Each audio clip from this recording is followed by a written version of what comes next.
கிறிஸ்துவில் அன்பானவர்களே, ஆண்டவரும் இரட்சகருமான இயேசு கிறிஸ்துவின் விலையேறப்பெற்ற நாமத்தில் உங்களை வாழ்த்துகிறேன். கர்த்தர் உங்களை ஆசீர்வதிப்பார். இன்றைய நாளுக்கான கர்த்தருடைய வார்த்தை சங்கீதம் 141:3. கர்த்தாவே, என் வாய்க்கு காவல் வையும், என் உதடுகளின் வாசலை காத்துக்கொள்ளும். தாவீது பாருங்க, இங்க ஆண்டவரோட சமூகத்தில் என்ன சொல்றாருன்னா, கர்த்தாவே என்னோட வாய்க்கு காவல் வைங்க, என்னுடைய உதடுகளின் வாசலை காத்துக்கொள்ளுங்க. ஏன் அப்படி சொல்றாரு அப்படின்னா, சொற்களின் மிகுதியில் பாவம் இல்லாமல் போகாது. நம்ம பாருங்க, சில நேரங்கள்ல நம்முடைய வாய் பார்த்தீங்கன்னா கோபத்தின் மிகுதியில ஏதாவது ஒண்ணு சொல்லிடுவோம். இப்போ நமக்கு ஒருத்தர் பிடிக்கலன்னா அவங்கள திட்டிடுவோம். நிறைய விஷயங்கள்ல நாம என்ன பண்ணிடுறோம், இந்த வார்த்தைகளினால நம்ம தவறு பண்ணிடுறோம். சில இடங்கள்ல சண்டைகள் அதிகமாயிரும். சில இடங்கள்ல பாத்தீங்கன்னா உறவுகள் முறிஞ்சு போகும். சில இடங்கள்ல நட்பு முறிஞ்சு போயிடும். இதுக்கெல்லாம் என்ன காரணம்னு கேட்டீங்கன்னா, நம்முடைய வாயின் வார்த்தைகள் தான். அன்னைக்கு என்னை பார்த்து அப்படி ஒரு வார்த்தை சொல்லிட்டாரு, அது என்னால ஜீரணிக்கவே முடியல. இன்னைக்கு வரைக்கும் அது என்னால தாங்க முடியல. ஒரு திருக்குறள் கூட இருக்கு, தீயினால் சுட்ட பொன் உள்ளாரும் ஆறாதே, நாவினால் சுட்ட வடு. ஏன் இதை சொல்ற அப்படின்னு கேட்டீங்கன்னா, நாம எப்பொழுதும் யாரிடத்துல பேசுறதா இருந்தாலும் சரி, ஒரு சபையில பேசுறதா இருந்தாலும் சரி, ஒரு நண்பர்கள் மத்தியில பேசுறதா இருந்தாலும் சரி, அல்லது ஒரு நல்ல மனிதர்கள் இடத்துல பேசுறதா இருந்தாலும் சரி, நம்ம என்ன பண்ணணும்னா, என்ன பேசணும், எதை பேசணும், எப்படி பேசணுங்கிறத சிந்திச்சுதான் பேசணும். அப்படி இல்லைன்னா அது தப்பா போயிடும். நமக்கு எதிர்கொண்டு இருக்கிறவர் யாரு, அவர்கிட்ட நாம எப்படி பேசணும், அந்த மாதிரி நாம பேசுவதை திட்டமிட்டு தான் பேசணும். அப்படி இல்லைன்னா எல்லா காரியங்களுமே கெட்டு போயிடும். நீங்க ஆண்டவரோட சமூகத்துல ஆண்டவர்கிட்ட வேண்டுதல் பண்ணுகிற போது கூட அது அவருக்கு சித்தம் இருக்கா இல்லையா அப்படிங்கிறத யோசனை பண்ணித்தான் நாம என்ன பண்ணணும், ஆண்டவரிடத்திலே நம்ம கேட்கணும். ஏன் இதை சொல்ற அப்படின்னா, இந்த வாயின் வார்த்தைகளினால பல பிரச்சனைகளை எதிர்கொள்ள வேண்டியது இருக்கும். அப்படி ஒரு சூழ்நிலை வந்துடக்கூடாதுங்கிறதுக்காகத்தான் முன்கூட்டியே அவர் என்ன பண்றாரு, தாவீது என் வாய்க்கு காவல் வைங்க, என் உதடுகளின் வாசலை காத்துக்கொள்ளுங்க. இதுதான் உதடனோட வாசல். இது வழியா தானே வார்த்தைகள் வெளியே வருது. அதை கொஞ்சம் பார்த்துக்குங்க, ஏன்னா நான் தப்பானது ஒன்னையும் பேசிடக்கூடாது அப்படின்னு சொல்லி இங்கே அவர் ஆண்டவரோட சமூகத்துல வேண்டுதல் பண்றார். பிரியமானவர்களே, நாம கூட நம்முடைய வாழ்க்கையில, நம்முடைய வாழ்க்கை பயணத்துல நாம பேசுகிற போது கண்ணியமா பேசணும். நாம எதை பேசணும், எதை பேசக்கூடாது அப்படிங்கிறத முடிவு பண்ணி தான் பேசணும். அப்பா கிட்ட பேசுறப்ப எப்படி பேசணும், அம்மா கிட்ட பேசுறப்ப எப்படி பேசணும், கணவன் கிட்ட பேசுறப்ப எப்படி பேசணும், மனைவி கிட்ட பேசுறப்ப எப்படி பேசணும், அப்பா அம்மா பிள்ளைகிட்ட பேசுகிற போது எப்படி பேசணும், பிள்ளைகள் அப்பா அம்மா கிட்ட பேசுறப்ப எப்படி பேசணும். இப்படி எல்லாம் நாம முதல்ல நம்மை தயார்படுத்திட்டு தான் பேசணும். கோபத்தின் மிகுதியில ஏதோ ஒண்ணு பேசிடுவோம். அப்படி பேசுறது ரொம்ப நாளைக்கு நிற்கும். அதனால புண்ணு ஆறி போயிரும், காயங்கள் வடுவெல்லாம் ஆறிரும். ஆனா வார்த்தையின் வடு மாறவே மாறாது. அன்பானவர்களே, தயவு செஞ்சு நாம கர்த்தரோட பிள்ளைகள். ஒரு வசனம் கூட உண்டு, ஆண்டவருடைய ஊழியக்காரனோட வாயில மற்றவர்கள் வேதத்தை தேடுவாங்களாம். இப்ப நம்ம கர்த்தரோட வார்த்தையை போதிக்கிறோம் அப்படின்னா, என்ன மாதிரி ஊழியக்காரனோட வாயில வேதத்தை தான் தேடுவாங்க.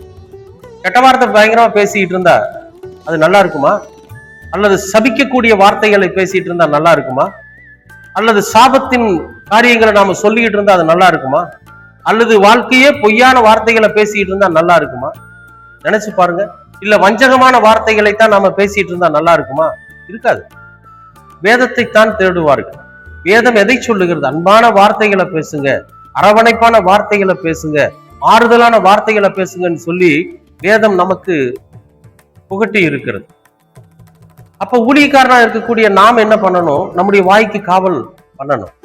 நம்முடைய உதடுகளுக்கு காவல் வச்சு ஆண்டவர் நமக்கு என்ன வார்த்தையின் வழியா சொல்லி இருக்கிறாரோ அந்த வேதத்தின் வார்த்தைகளை தான் நம்ம சொல்லணும்.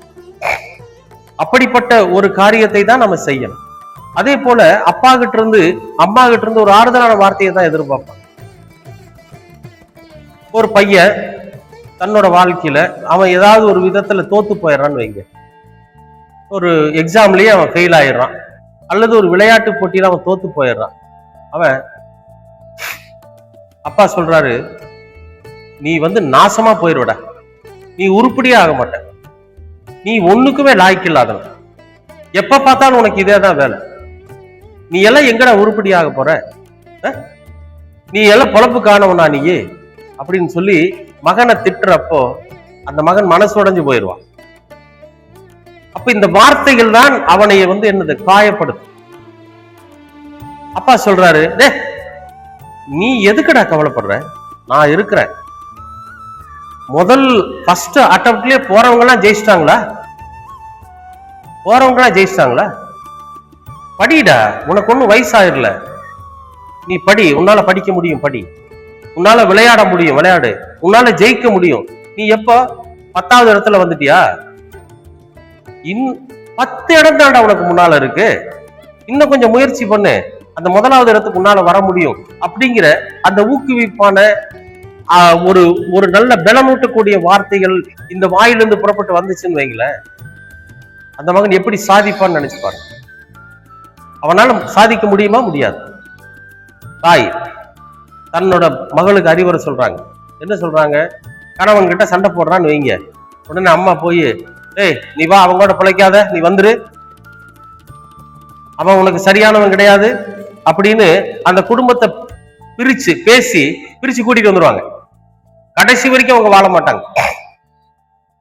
ஆனா இந்த தாய் போய் சொல்ற, கண்ணு அப்பா கிட்ட நான் படாத கஷ்டமா நீ பட்டுட்ட, எப்படியெல்லாம் உங்க அப்பா இருந்தாரு தெரியுமா, என்னை எவ்வளவு கஷ்டப்படுத்தினாங்க தெரியுமா, எங்க மாமியார் என்னை எவ்வளவு துன்பப்படுத்தினாங்க தெரியுமா, அதையெல்லாம் நான் தாங்கிக்கிட்டு இதுதான் நம்முடைய வாழ்க்கை, இந்த இடத்துல நம்ம வாழ்ந்து காட்டணும்னு சொல்லி நான் வாழ்ந்தனால தானே இன்னைக்கு உங்களை எல்லாம் கல்யாணம் பண்ணி ஒரு இடத்துக்கு நல்ல இடத்துக்கு கொடுக்க முடிஞ்சது. ஜமாளிக்கணும் சாமி, பிரச்சனைகளை எதிர்கொள்ளணும். நமக்கு எவ்வளவு மாமியார் மூலியமாக, மச்சன மூலியமாக, கொழுந்தனார் மூலியமாக நமக்கு எத்தனை பிரச்சனை வந்தாலும் சரி, நாம் என்ன பண்ணணும்? அதை ஜமாளிக்கணும். ஏற்ற நேரத்துல கணவன் இடத்துல சரியா சொல்லி அதை அவனுக்கு புரிய வச்சு அப்படிதான் நம்ம வாழணும் அப்படின்னு சொல்லி ஒரு ஆறுதலான வார்த்தைகளை அந்த வாய் பேசுன்னு வச்சுங்களேன், அந்த பிள்ளையோட வாழ்க்கை சிறப்பா இருக்கும். அதனாலதான் சொல்றோம், யாரிடத்துல எதை எப்பொழுது பேச வேண்டும், எதற்காக பேசணும், நாம பேசுறதுனால அங்க என்ன நன்மை நடக்கும் அப்படிங்கிறத உணர்ந்து தெரிஞ்சு பேசணும்.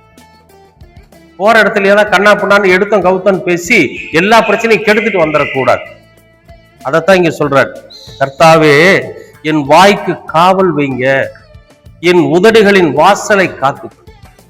அப்ப அன்பானவர்களே, நாம எந்த விஷயத்துக்காக பேச போனாலும் சரி, நம்ம குடும்ப விஷயமா இருந்தாலும் சரி, பொது காரியங்களா இருந்தாலும் சரி, திருச்சபையின் காரியமாக இருந்தாலும் சரி, எதுவா இருந்தாலும் சரி, நம்ம என்ன பண்ணணும்? போறதுக்கு முன்னால ஆண்டவர் இடத்துல ஒரு ஜெபம் பண்ணிட்டு போகணும். என்னன்னு?